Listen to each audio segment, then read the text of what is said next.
Thank you everybody for coming. I'm Tom Lauerman. Is the mic on? Can you hear me? Just turn it on the thing. Yes. You can hear me now. So I'm Tom Lauerman, assistant professor in the School of Visual Arts. And it's my pleasure to welcome Matthew Groves today. And thank you all for coming. Matthew Groves is a Chicago-based artist who works predominantly in the medium of ceramics.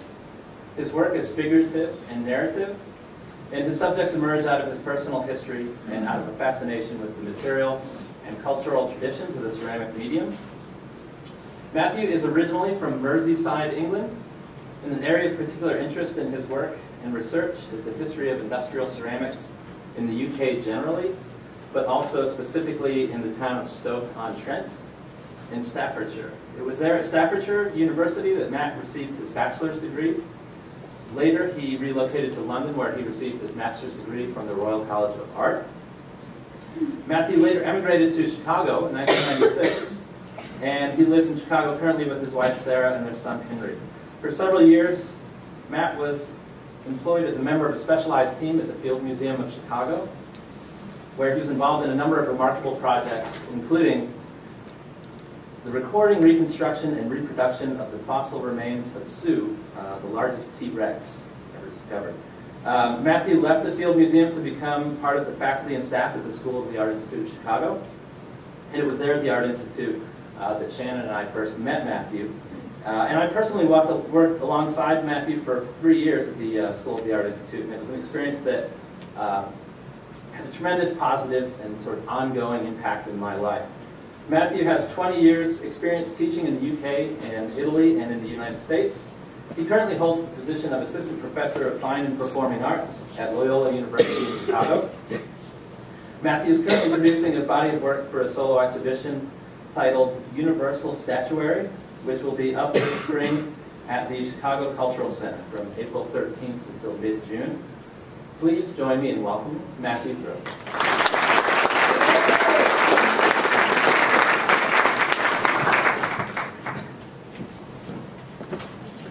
Thanks to Tom Lauerman and Shannon Goff for bringing me here. I'm very privileged and honored to be here and to meet you all. I find it very hard to whittle down images, and try and get things concentrated. So I'm going to just get going because I've got a lot of things to show you. And my first experience of clay was as a child making little animals out of clay, and then drying in the sun. And I remember that moment. I was about 4 years old, and that seemed kind of like glib, like so what. But if you consider that all around the world, for the last 30,000 years, that's an experience that I've shared, directly with millions of people, and it's still happening.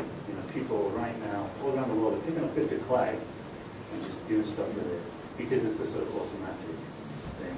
And I think that's what defines us as humans, really, is this desire to create. And I love this image because it really was like that.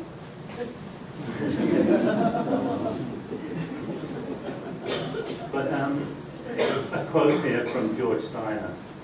It's not the literal past that rules us, say, possibly in a biological sense. It's images of the past. These are often as highly structured and selected as myths. Images and symbolic constructs of the past are imprinted almost in the manner of genetic information on our sensibility. And each new historical era mirrors itself in the picture and active mythology of its past. And I think that's particularly true of ceramics. It has a very large, grand history.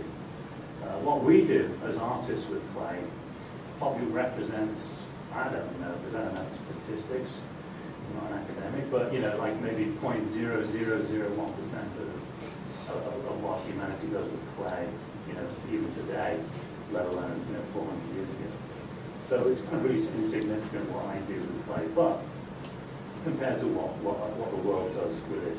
But it's certainly relevant, otherwise I wouldn't be here, I guess. I love this image because a lot of things that I look at, I'd like to talk a little bit about the sort of major themes of my work, and then I'll show you some images of the work. And then I want to talk about how I got to this place and some of my background, and then I'll talk about some of the processes I use. So I'm very interested in objects that are kind of slightly perceptive.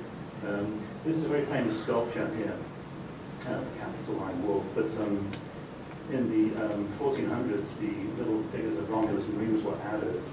So these are a Renaissance phenomenon. This is an Etruscan sculpture. But I love the way they've been put together like that. And if you didn't know that, you might just presume that. If you're not used to looking at art, you wouldn't necessarily recognize the stylistic differences. So this is a teacup, a Japanese teacup on the left, and then is on the Noguchi, a very famous architect and designer, who designed this cup based on a historical model. So I think in ceramics, a lot of people see it as a burden, the association with utility and all that stuff. But for me, I find it a really rich vein of interest. And but I just want to say here that Noguchi said, working with clay did not satisfy me because in a medium like clay, anything can be done. And I think that's dangerous. It's too fluid, too facile. Very freedom is a kind of anti-sculpture to me. You can make clay look like anything. That's the danger. My goodness. And here's a piece by Nobuo Sekine on the left. Japanese artist from the late 60s, early 70s. Basically a big pile of clay. And the idea behind the piece is you're invited to enter the room, but you can't touch it.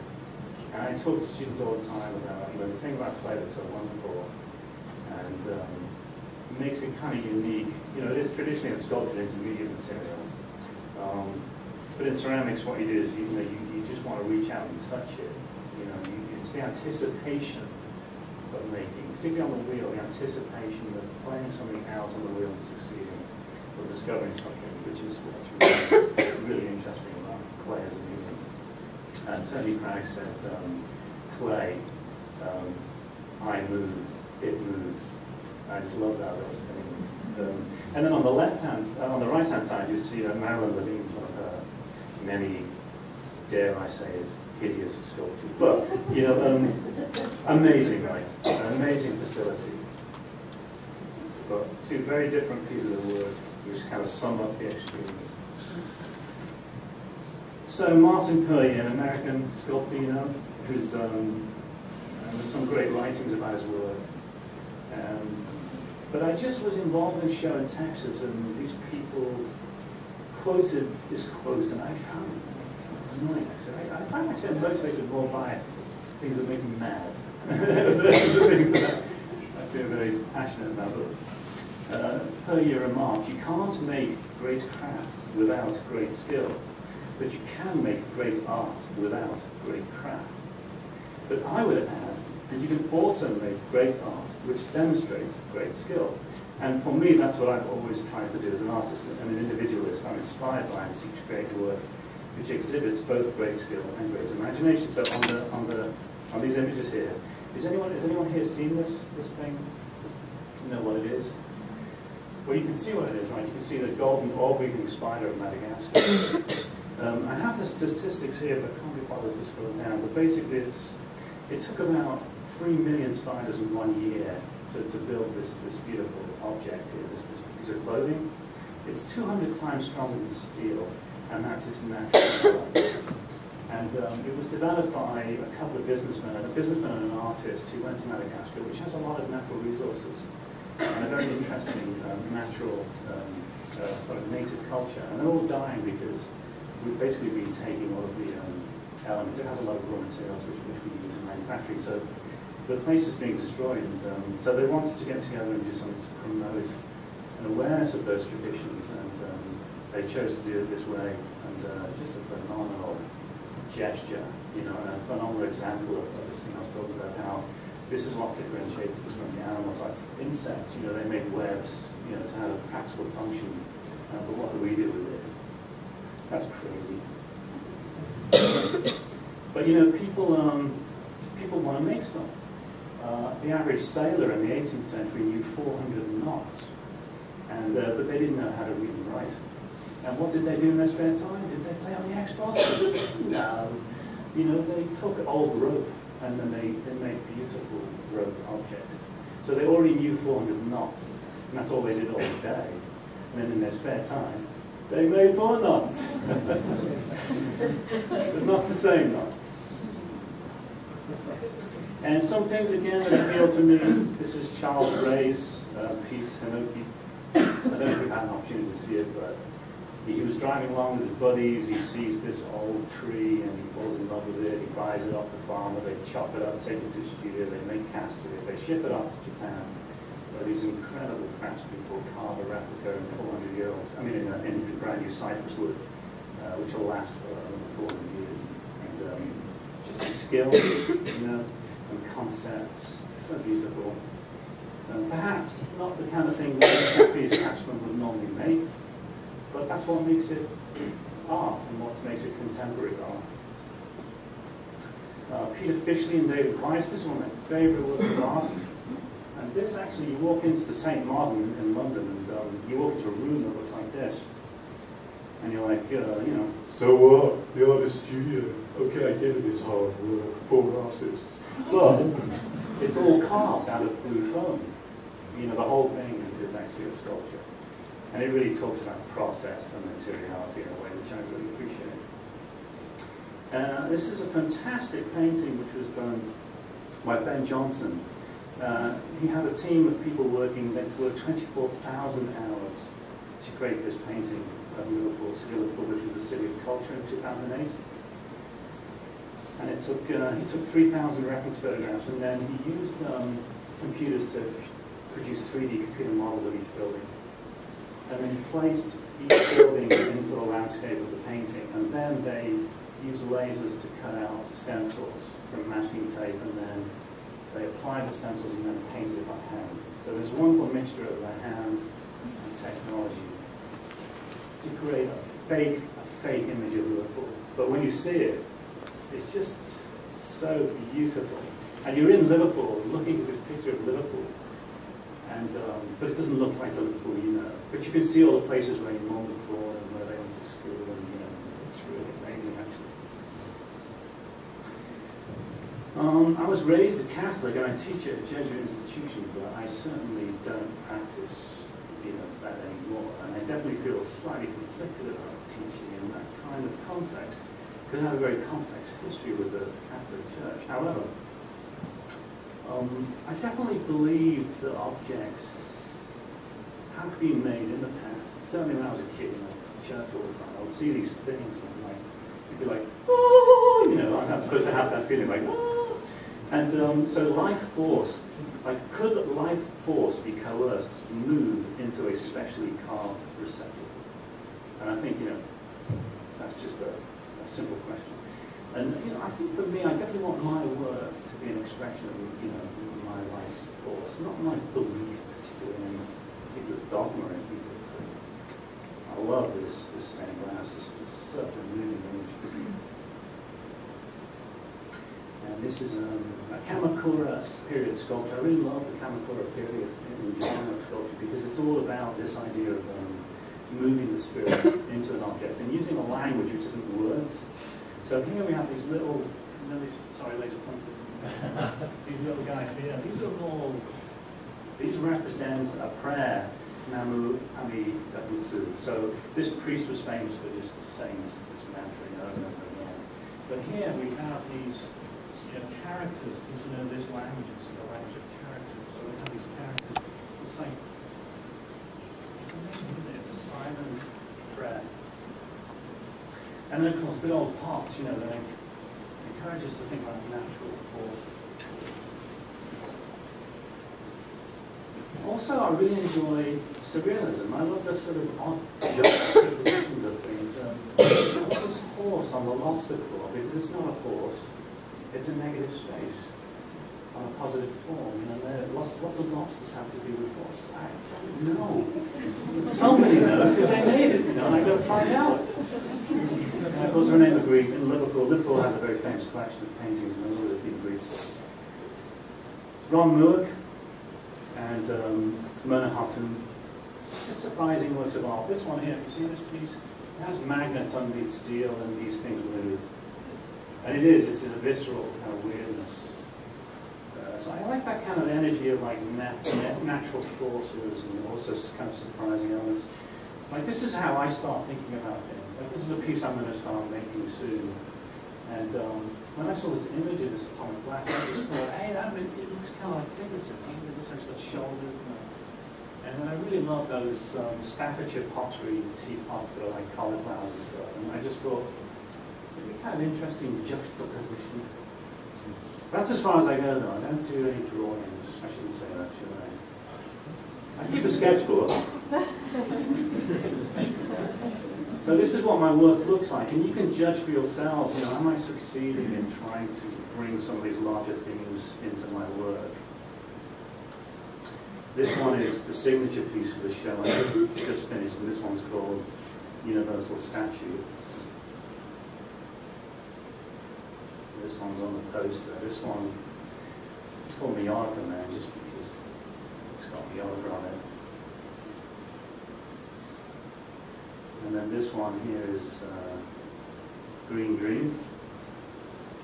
This one has two meanings. Only one of them I can explain to you. This one is called Orange Man.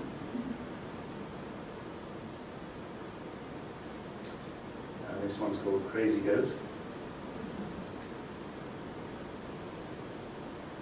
And this one is called, I can't remember the title, it's so long. William Roach as the Neo-Druid. There you go. I'll go into some of these later, like where the references for these come from, specifically in the processes. This one is kind of an embarrassing title called Woolly Man. This one is Italian-age chinoiserie peasant. And this one is the last one. This is the Mad Monk. So, you know, I come from not around these year parts, and Tom very eloquently introduced me, but you know, in England, like, the thing I miss about England so much is, you know, having access to places like this, you know, places in the landscape, and you know, places which represent, you know, people coming together, you know, as a community and expressing themselves through some kind of cultural pattern, their behavior or their beliefs, or some of the forms, you know, that they use to express themselves. Just not getting that here somehow, you know, because you destroyed it all. You know, all that Native American stuff. It was all made out of organic stuff, and it's all gone. Or even, you know, those four sculptures the president's house, or only three, I can't remember. Yeah. They, you know, they used to have a Native American sculpture on top. A big stone that was split in four directions, and the sun would come in north, south, east, west.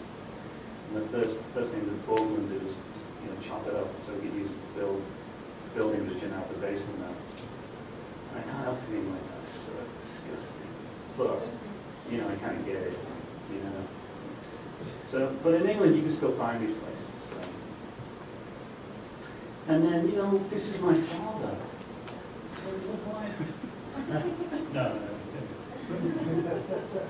So, my father, you know, he's still alive, so he is a folk musician. He's kind of more retired now, but he was a very famous personality on television, and they did over 40 albums. Have you seen The Mighty Wind, the mockumentary? That's what my childhood was like. But he was always away, and he was totally preoccupied, you know, with his own art and stuff. And I never really saw that much of him. So as a result, we don't have a very close relationship. And so I had to find something for me, you know, because he wouldn't teach me. And so I decided to make a visual art. But he was always incredibly supportive, so I was very lucky that I was supported in this, and I always had these interests. And I had a very weird upbringing, because I was sent to local public schools, and we lived in kind of quite a rough inner city area. But we had like a nice big house, and my dad always had lots of cash. So I was like highly privileged, but I was forced to live amongst people who weren't. And so it was quite difficult actually, because a lot of them would, you know, I had to learn to fight physically, you know, and take abuse. And so I'm very interested in duality. And so this is where my father was born. It's all been pulled down now. He was 3 and a half, he was 16. And some of his heroes, and these folk heroes of Britain, who themselves are kind of dualistic personalities. So this guy here, Robert Tressel, was one of my father's heroes, and he wrote this very famous book called The Ragged Trousered Philanthropist, which is, you know, he's a socialist, basically. But he was, you know, not that poor himself, and yet he decided to change his name to Trestle because the trestle is the thing that painters use. And I used to see my father on TV, and then I'd see him watching himself on TV eating tripe. Tripe is a cow stomach, because he had these like very traditional kind of blue-collar roots, and then he'd be drunk a lot. So I'd see this drunk guy eating tripe, watching himself on TV. It was just too weird, especially when people would come to the door and ask results about him. I'd be like, oh, this is too weird. And then on my mum's side, this is my great-grandfather.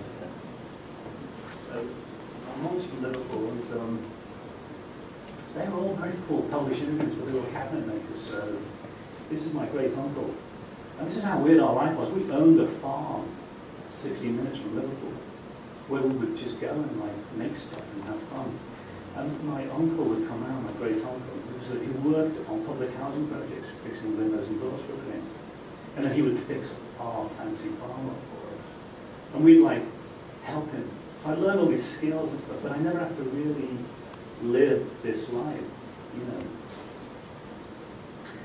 So as part of my desire to prove myself a normal working class person, even though I wasn't, I decided to go to the world's worst school. It was like voted like the worst university in England. Well, it was in Stoke-on-Trent in Staffordshire. And they just said in the book, it has good beer. And I was like, I'm gone. So this is Stoke as it looked when I was a student there. It doesn't look like that anymore. It's like Detroit now, it's just flat. Because all the industry is gone. And, but this is an interesting fact. This is an alderman in the middle here in Staffordshire, Stoke-on-Trent. And what's he looking at there? He's looking at a pothole, right? And that word comes from the fact that in Staffordshire, the potters used to go up these roads with their horse and cart and dig the clay on the side of the road. So the road had been constructed so you could see the clay, being cut through the topsoil already.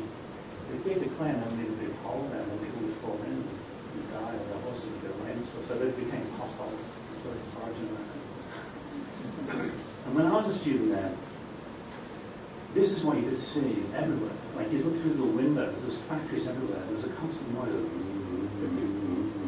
there was dust on your car in the morning, you wash it and there's the dust there the next morning.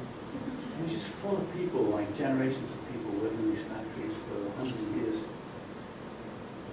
And this is, I'm sort of embarrassed to share, but this is like what kind of things I was making.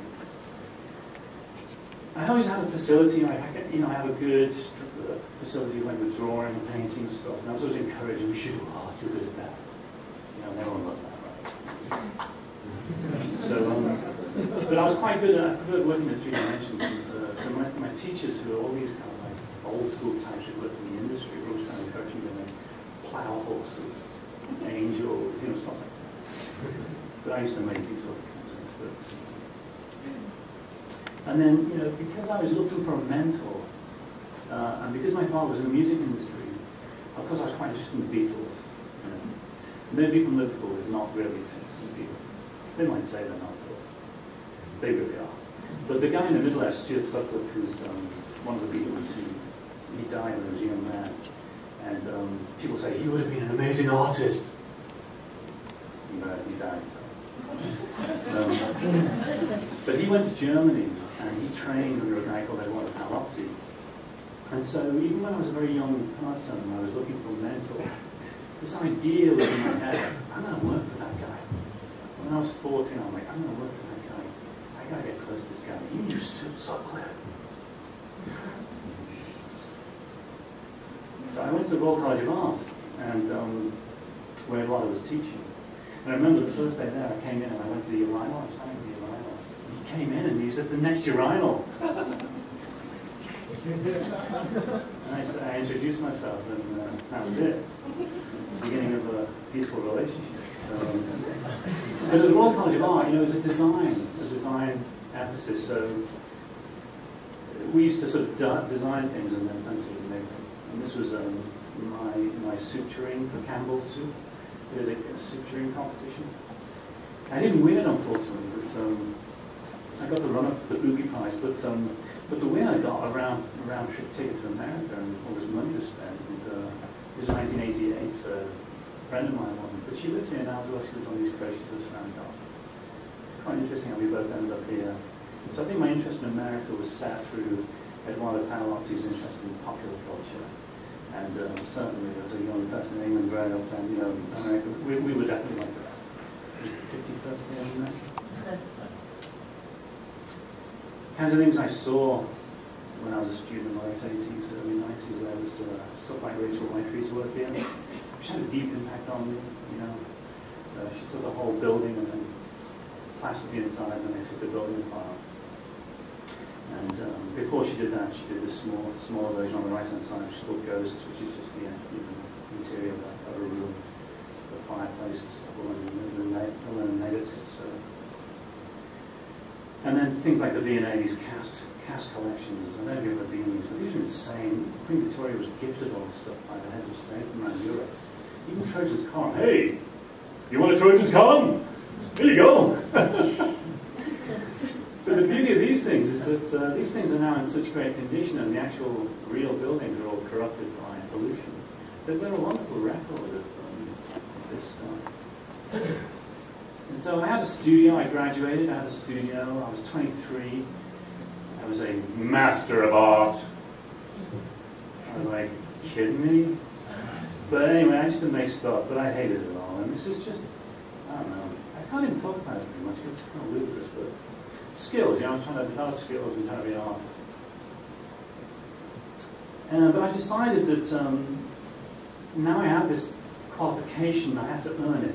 And I thought, what I want to be a journeyman. I want to learn some skills and be an apprentice. So I worked for Eduardo for a number of years, and this is one of the projects we developed. And I would make the models, and then we'd go to the foundry, and then the foundry would say, this is budget. And then we'd bring the idea in line with budget, and then put it into production. And my job was to work on these, developing the maquettes and the drawings, and then help with the scaling up. There was this whole team of people doing all the scaling up. And then I didn't have anything to do with anything to do with the actual casting and fabrication. We just got an opportunity to see it all happen. It was Britain's largest public bronze sculpture at the time. I don't think it is anymore. And Anthony Gormley is now replaced Eduardo. Eduardo was the Queen's sculptor in Ordinary in Scotland, and I think Anthony Gormley is the Queen's sculptor for England, but there is a new artist who's a kind of classical sculptor who works for the Queen of Scotland now. And also Mark Quinn, are you familiar with that name? He did Bloodhead when I was a student, and I used to work for him in a small bronze foundry, and we used to do crazy stuff like this for him, which I really enjoyed so much. I learned so much. And I used to come down there and I'd be like, hey Mark, ask him some meaningful question about his process. And he'd just look at me and he'd just go.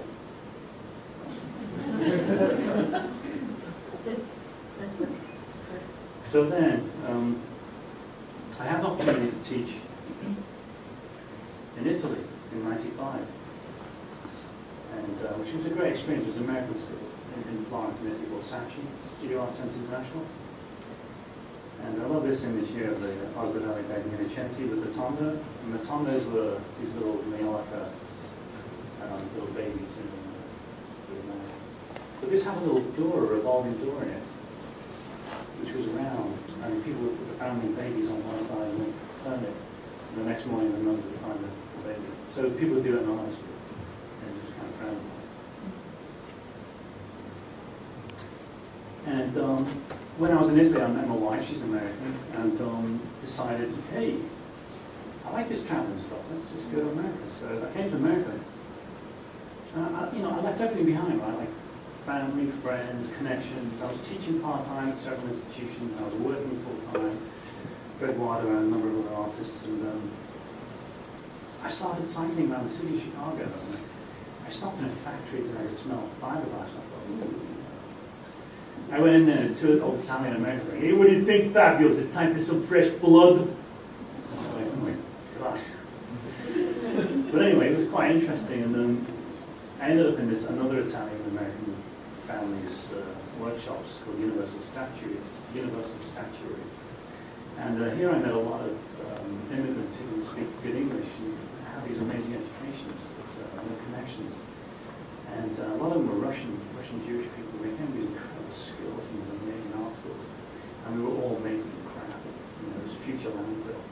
But it was pretty interesting, you know. And the whole workforce, of course, were Latino. So on the days that the immigration officers turned up, there would be like no workforce.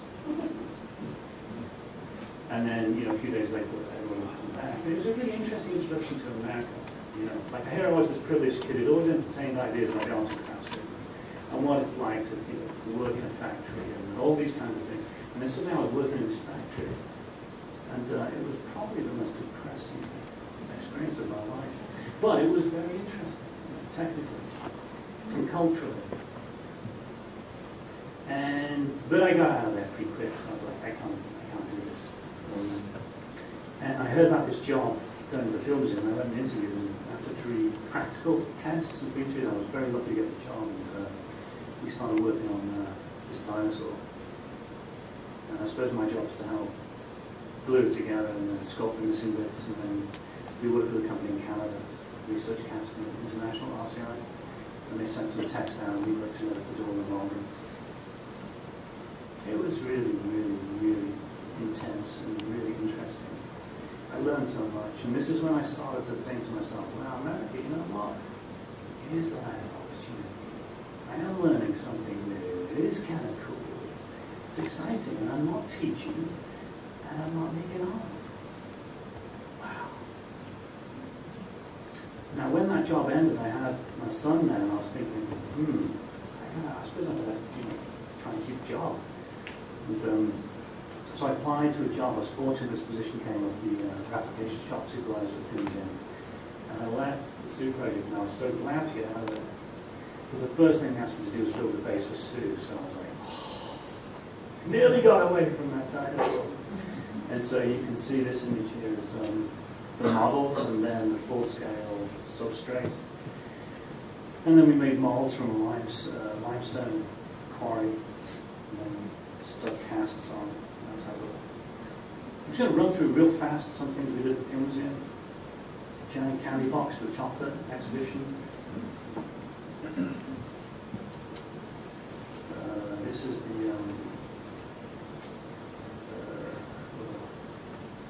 there's a tribe from Oklahoma. I think it's the Pawnee. It's an earth lodge, you know, making blue foam and crap. But they still blessed it. And then, you know, stuff you might imagine, like it's a 24,000-year-old human, which we had to make a cast on and stuff.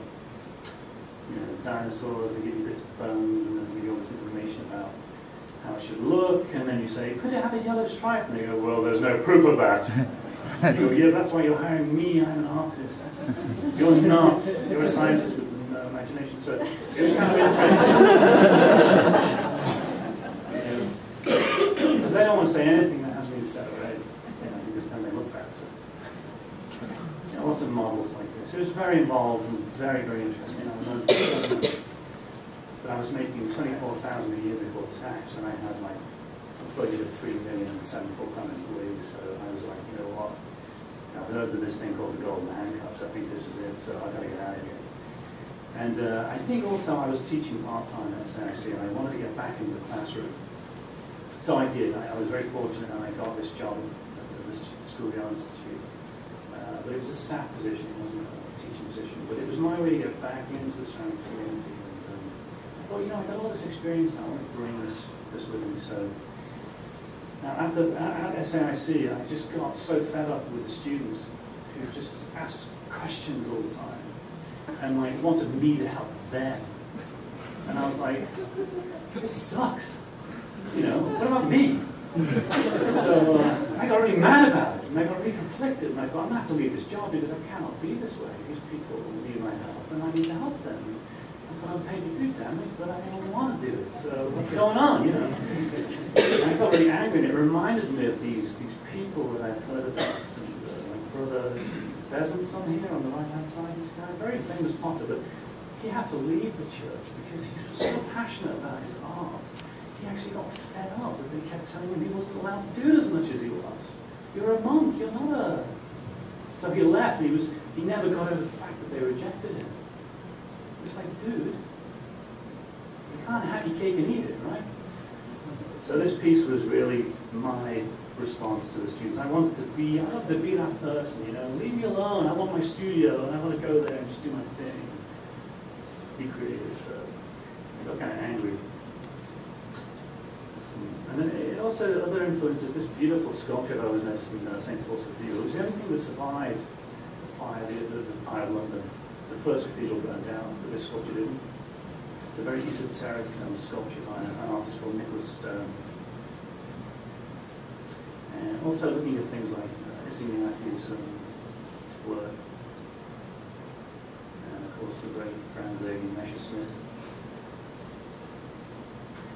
This is this piece I showed earlier. So this one is informed by my love of technique, and particularly sprigging. When I was a kid, I would look at things like this in museums and fantasize about stealing, taking them home, coveting them. And I thought, no, I just got to learn how to do that myself. So, and working for Eduardo, you know, I do things like this where I translate drawings into sort of low relief or 3D. Plus, there's a very famous TV actor called William Roach, and it was considered that he was a druid. And, you know, at Stonehenge every year, the druids go and open Stonehenge, that's the equinox and stuff. So I wanted to represent. I wanted to do this portrait of him as a druid, and the actual spiritual aliens, little aliens, which are images which are taken from FBI interviews with people who have been abducted. But a lot of the stories are really disturbing. Involving stuff like rape and stories of like rebirth and stuff. So it's kind of interesting, complex psychology behind these images of aliens. And of course, being an alien resident myself, I was a big fan of this idea of alien as a negative thing, not a positive thing. But in England anyway, so this guy, William Roach, he's this famous television actor, is supposed to be a druid, but he's always denied it. Because nobody knows who the druids are. So he could be. So I like this kind of duality, public, private, persona. And then this is my portrait of Eduardo. And Eduardo was a very powerful person. And but he was also, he could be a bully. He could be really crushing as a person. And he once went to dinner with Pavarotti. And I said to him, how was the spaghetti? And he yeah, it's great. I said, how's Pavarotti? Yeah, he's a fucking peasant. I just thought, whoa, that's deep. Because his parents were essentially Italian peasants, you know, and he really wanted to get on in life and to be successful. So I did a kind of slightly mean portrait of him as an Italian peasant,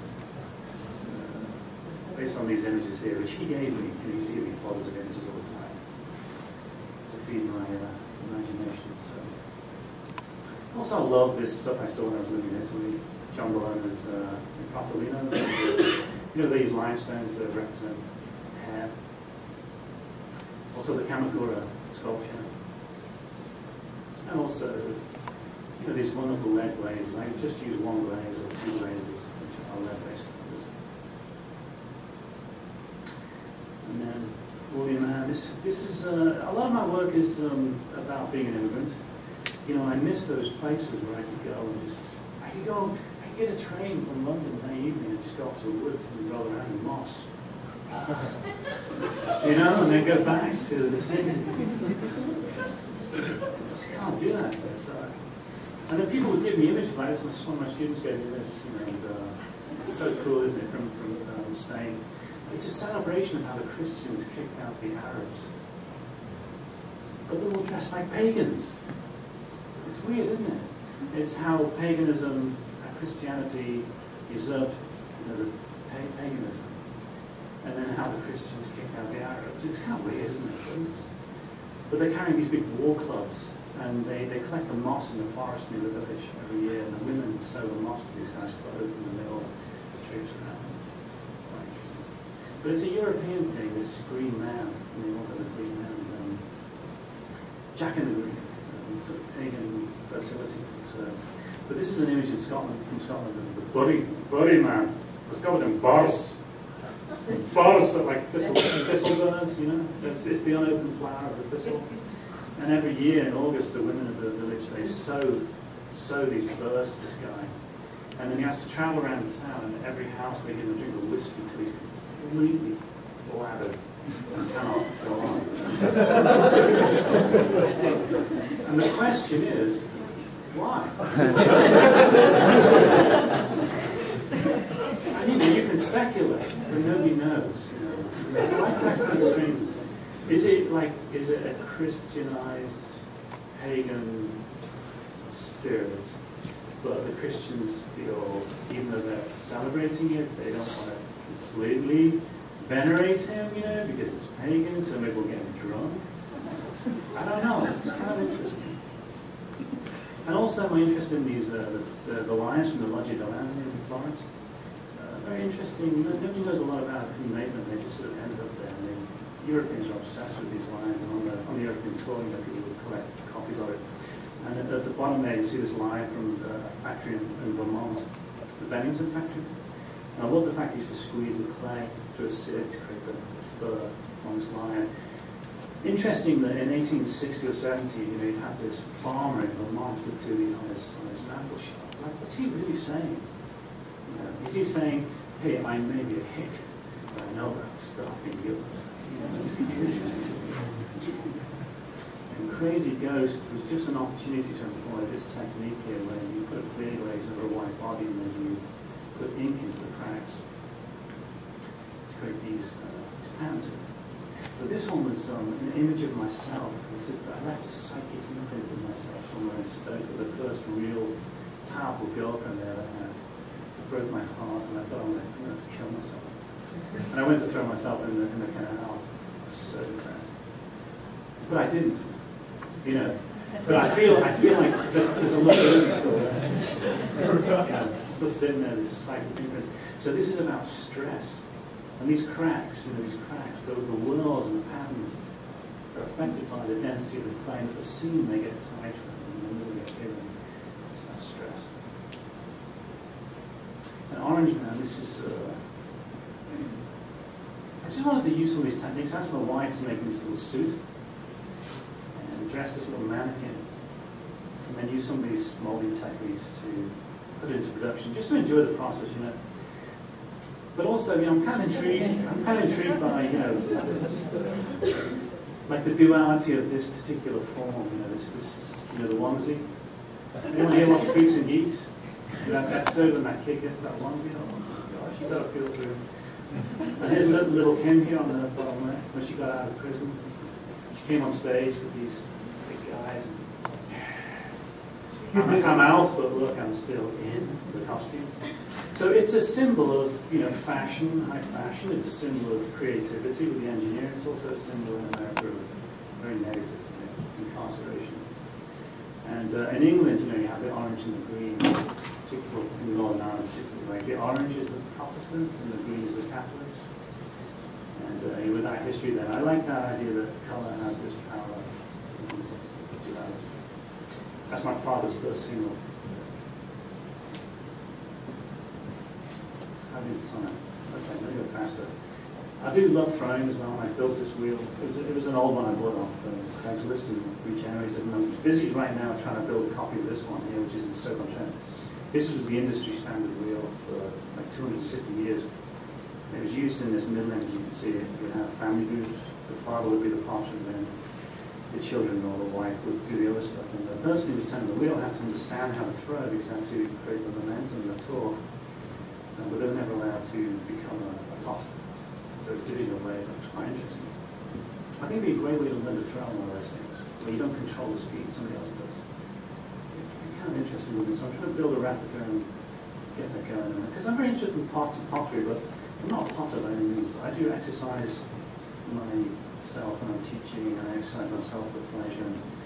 Well, that sounded bad. Some more sprigging here. And this was interesting because I was reading about tea and the role of tea in American culture, and how the tea tax was the thing which created the revolution, actually. So, the Boston Tea Party.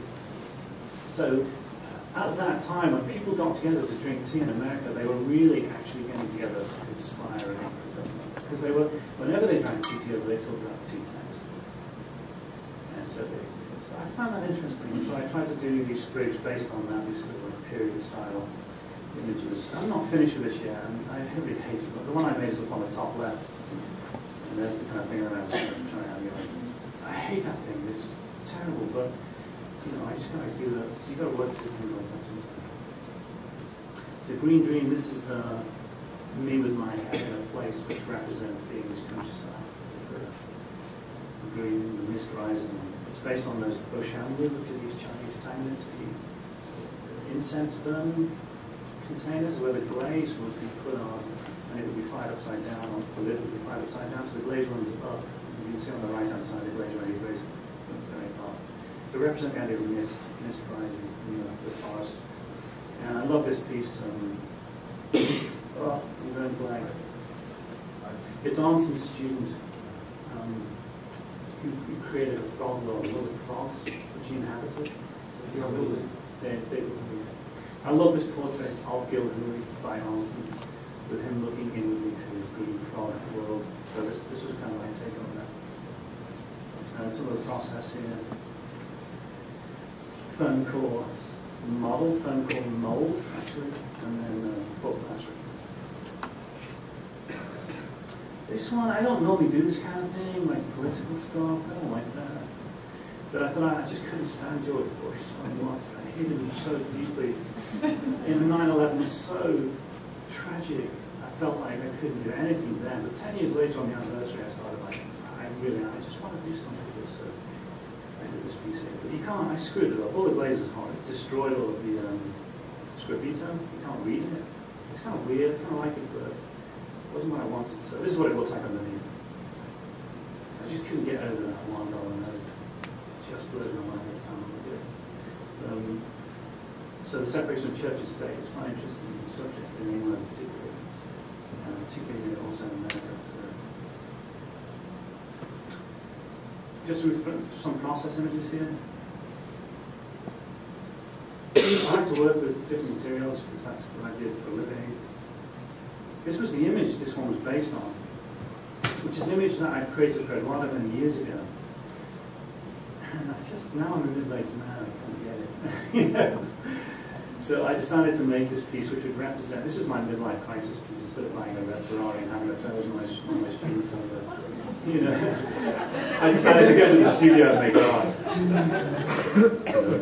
But the skeleton is from like, it's like 30 molds, you know, just the skeleton. It's insane and stupid. Bandinelli, I love these devices, you know, that they used to support these figures. So I thought it was honking great trunks. And then this is the last image here, so the last piece. I really like when people make ceramic art, which has a lot of glazes that do crazy stuff, because it represents, you know, nature, like physics, heat, the point at which compound development melt, gravity, and but it's always the unexpected, right? You're never quite sure. And this was based on an image of Kali. I'd seen this image of Kali, and I thought, what a great image. It's the destroyer, it's destroying laziness and insecurity. And, you know, it's like this positive destroyer. And I felt with Eduardo that in my life he was always such a positive force, but also such a kind of destructive personality. And I wanted to make a piece which also is about me destroying like crap in my life. And when I've worked in these factories, it was so depressive. But I used to steal the heads of these dogs that I was modeling and take them home at night. Because I like headhunters, you know, like I like the power, you know. Like some of those tools that we used to kill people. You weren't allowed to kill so many, and then that piece was taken away and put away because it became dangerous. The first time we killed somebody, it wasn't that dangerous, right? But the third time, maybe it was getting a little bit too, you know. We've got to take this away from you now. Getting too used to this. So I decided collecting these heads, and I made this piece here, which has Eduardo, you know, on the right-hand side, like helping me out. And all of these heads are from this factory. It's called Universal Statue, so this is my, and there's the Kali image. What a fantastic piece. Tacky, cheap, but obviously amazing. So here are the dog heads here, and I use a special rubber to mold them in a special rubber which shrinks. So actually they shrunk more than 60% from the original size.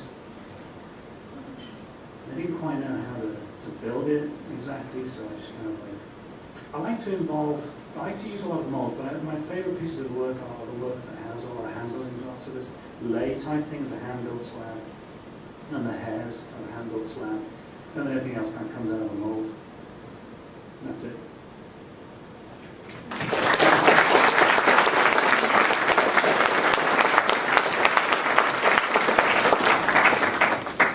Minutes. You did well. So I'm hoping, there might be some questions that people might have. Chris? Matthew, a two-part question. I'm just interested in your thoughts on scale, the scale reviews. Yeah. Sort of a question I don't really ask one artist to another artist. But I was wondering what your thoughts were on Jeff Koons' ceramic figure sculpture. Yeah, two really good questions. Well, I mean, his ceramics definitely are informed by things which are of a scale that I've informed in my own work. So the scale of my work is, I always imagine my work to be somewhere where it isn't there. Again, somewhere that's in my mind. Like I want somebody who's really rich and has a massive fireplace, beautiful and ornate, and I want my pictures on it. That's what I want. So that's how I make my work. I make my work because I imagine it in that kind of place. And also, a lot of the things that inform my work are figurative and ceramic, and they tend to be either architectural elements, so they're a sort of similar scale, or they tend to be kind of like small sculpture. And so that kind of is the scale I work at. Plus, the average cheap scut is 27 inches high, and I just max it out, so I make it as big as I can. So it's kind of practical. And then what do I think of Koons? Well, I mean, what do I think of Koons in general? Amazing cultural phenomena. When we talk about cultural patterns, they could only happen then, they could only happen in the, what I mean, it's just amazing. But do I like it? No, I hate it. But especially when he says Rococo. I stand it. The cocoa, damn it, not Rococo. So, I mean, he employs people to make his art in that time-honored tradition, and he keeps these skills alive. He's an employer. He's like my students. Most of them are not going to be artists, but they're going to be appreciators of art. They may be doctors and business people, and they may support the arts and purchase the arts. And he's kind of like a project manager, and he's representing something that Americans can do that other people around the world can't do. I don't know if that helps. But phenomenal skill in the things he makes, but not his skill.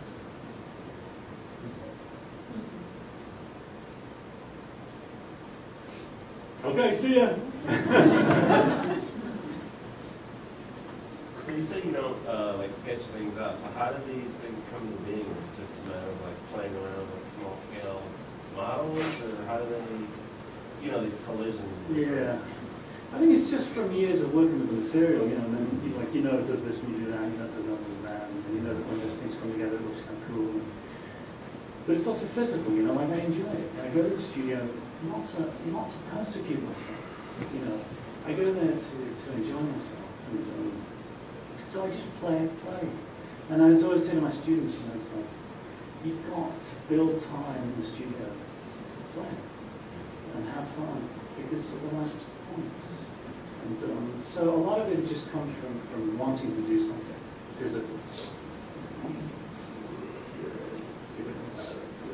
And then, the seriousness comes in the modeling that we call molding. I spend a lot of time working these models up, like months, and then the molds are kind of technical, and then there's the spontaneity, action, it's balance. So the rest of the drawing, I have ideas, but I find if I put them on paper, they cripple me, because then I'm like stuck with the drawing. I can't change it. And so I try to avoid that.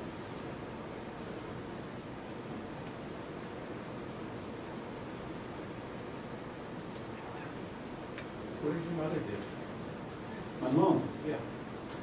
Well, my mom, was basically, she was busy with 4 kids, you know, and my father was never at home, so she kind of basically lost her mind. I mean, she still has her mind. It's like total root. He wants it back. And they divorced after 40 years of marriage, and he was a philanderer his whole life, so it's like, she's better off now, and she's in a better place, and she's a much happier person. But when I was growing up, she was preoccupied with keeping the family together.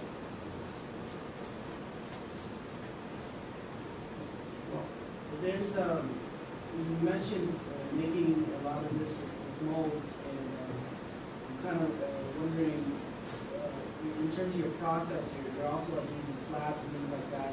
So you're talking about like enjoying the process, and especially like I would love, you know, carving plaster or whatever. So like how do you, I guess like how you know, divvy up your time, because you're doing some like really tactile, like this sort of things, but you're also like, you know, taking a long time to make a mold for one particular piece.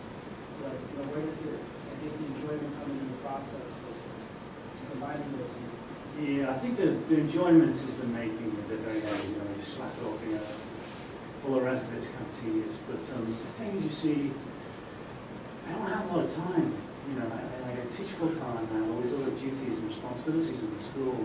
It's almost like a senior tech or sculpture viewer in ceramics and, you know, all the rest of it. So, you know, I have a wife and son, and I need to spend time with them, so it's a real struggle. But there's a great book called Art and Fear, and if you ever read it, you'll put it down after about 3 chapters because you're like, I get it. There's nothing to worry about. So I go down to my studio at home. I'm very fortunate now. We got our first home, you know, thanks to this full-time job. So I go down there and I sculpt, and it's quiet, and I don't have to be with my students. It's all mine, and my process, my thinking, and we just focus on that. And then, so I might, over the summer, and then I might play something around the studio. But in the semester times, I have to lock myself away and be quiet and work when everyone else is, when I'm not around everyone else. So it's sort of like, it's part of my life, it takes that I work that kind of way. When I'll be burst of energy in the studio, I guess, around Christmas. My wife's like, we're going to Pennsylvania to see my family. You can.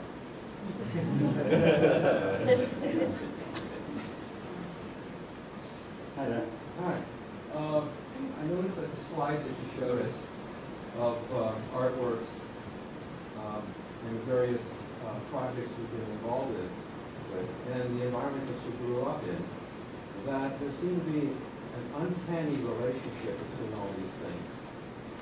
And I'm wondering, when you go into the studio, whether it's not only the enjoyment of the process of working with material, but whether you are also in search of, in the process of putting things together, bringing these images and ideas together, that continues that particular kind of uncanny way of looking at the world. Yeah, I mean, thank you so much. That's a very nice thing to say. And very reassuring, you know, because as artists, that's what artists do. You know, they look at the world differently and they question it and then they interpret it, and then other people can, you know, analyze and interpret what they do, and so on and so forth. That's the kind of process. So I'll ask my students when they do visual research, like, there's a lot of disparate images here, but you brought them here today. So, you know, you're the thing that have the commonality, the common thing is you. And, but I want to hear a bit more about why. And how do those things go together? Why do they go together? What's it going to lead to? That's really essential. You know? I had a friend who used to teach art, and he used to wear only clothes that were made in the last century. And he built a house that was, well, he lived in an old schoolhouse, and he didn't want anything new in it. He was a very obsessive type of person. And he was building this, he was repairing this piece of old furniture, and it had this curly piece of wood on it, and it was just like 2, but 1 was missing. He was on his way to a very important meeting for a big commission for the City of London, this posh, you know, linen clothing and stuff, and he said, Matthew, I looked down, and there in the gutter was the missing piece of wood. And I stooped and I grabbed it, and it was dog shit. So he was on his way to this very important meeting, and then he had this doctor all the time. Because his mind dictated that he found the piece of, you know what I mean? So that's what artists, that's what they're like.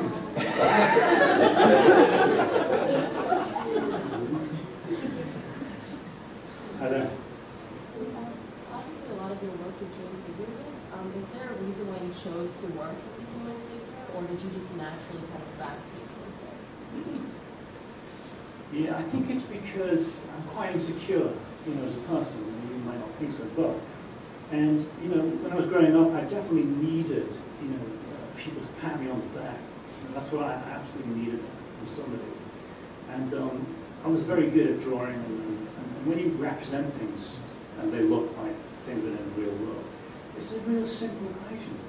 Oh yeah, that's good. Do that again. Oh, you're good at that. You know? So that's why I work pretty. Because I have a facility for it, and I enjoy it.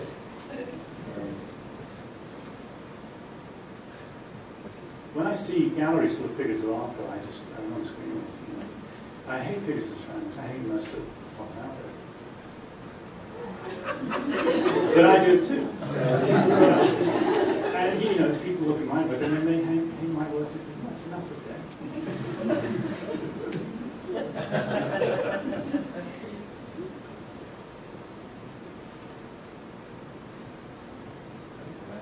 Well, thank you.